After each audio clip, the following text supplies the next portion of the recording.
those higher profit margins, the better jobs, Mm. being able to take on the work you want to do and say no to the work you don't want to do. Mm.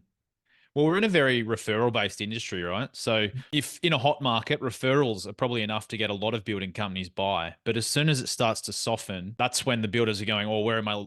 Like, I don't have any leads coming in now. How can I turn my marketing on? And you're kind of chasing your tail at that point if you've left it that long. The best time to invest in marketing is during a hot market when you have enough leads already coming in from referrals. Mm.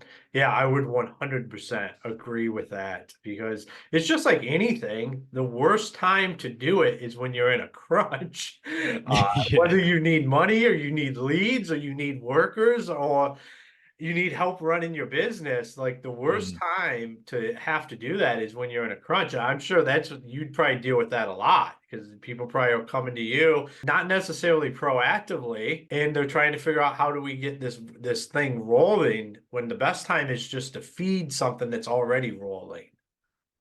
Yeah, I mean, if you think about it just from a common sense point of view, if you've got 100 leads and you've only got so much time you can focus your energy of your sales team on, then you need a way to categorize those leads and then talk to the ones that are most likely to become, that type of client that you want to work with, who you're building the projects you want to build and the margins you want to charge. But if you've only got 10 leads, then maybe you can only focus, you have to focus on all of them and you end up working with ones you don't want to work with. So it's just an engine which needs to continue going so that you're always focusing on the top, 2 to 3% of your energy on the right areas.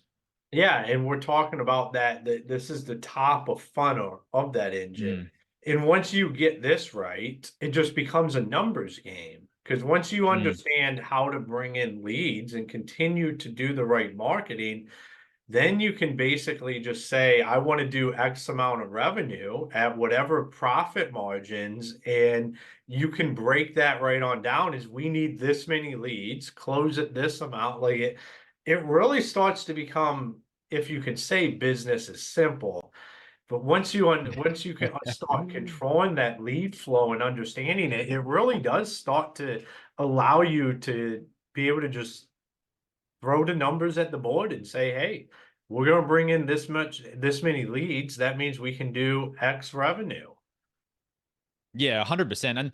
And that's where you want to get to. You want to get to a position where you understand your numbers so well that you can make decisions based on that data. But to get to that level, it takes quite a fair bit of work and an understanding of the journey of a typical customer and how you categorize them from each stage on that journey. And that's not easy to necessarily understand if you've not done it before. So it's a tricky kind of chicken or egg situation, which I can understand from the builder's perspective as well. If they've come from a position of referrals and having a relatively small building company and then looking to grow that out, it's a totally different way of running things, and you need a systematic approach, like you mentioned there, to marketing and sales. Yeah, I mean, anytime you're looking, I mean, systems will win it at the end of the day. Like whether it's a sales system or operations system, like just having an understanding of that is, I think, just some of the core fundamentals that allow people to go be champions. Yeah, I mean, another thing that to be aware of is when we say invest 3% of money revenue into marketing, you don't want to just throw that at the wall. You know what I mean? So you don't want to just go and set up an ad on Facebook or Google or something like that and just spend and spend and spend.